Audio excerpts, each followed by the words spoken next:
Сакаме ли мир, сакаме ли добрососедски односи, дали сакаме стабилност, праша лидерот на ДУИ Али Ахмети во емисијата Опинион на тиранската телевизија Клан. Според него референдумот на 30 септември е печат кој му дава вредност на мирот и стабилноста.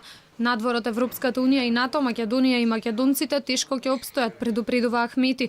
Повторно албанскиот фактор во државата, влезот во ЕУ и НАТО го поврзува со дестабилизација на регионот.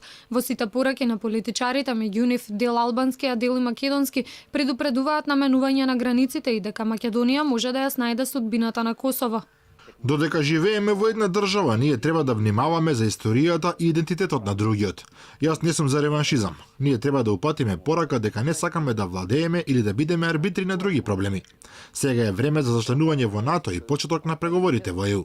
Идентитетот на нашите сограѓани македонци и самата Македонија тешко дека ќе обстојат надвор од НАТО и ЕУ. И македонците се уморни од блокирањето на интеграцијата на земјата, така што атмосферата генерално е позитивна. Уредникот на весникот Лајм, Дженис Сулимани, вели дека многу е неодговорно од албанските политичари да се закануваат со дестабилизација на земјата, искористувајќи ги албанците во Македонија. Се чувствувам често навреден кога за некоја лоша политика или она што го соопштивте пред малку, дежурни се албанците. Значи, ако не успее договорот, албанците ќе се кренат на нозе. Ако не успее референдумот, албанците ќе се кренат на нозе.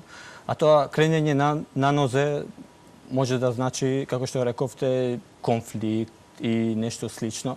Токму тоа се пораките на политичарите? Мислам дека многу неодговорно од нивна страна. Безбедносните ризици често пати беа дел од говорите на премиерот Зоран Заев, кој во референдумската кампања става акцент на можна дестабилизација на државата доколку не успее референдумот и не влеземе во ЕУ и НАТО.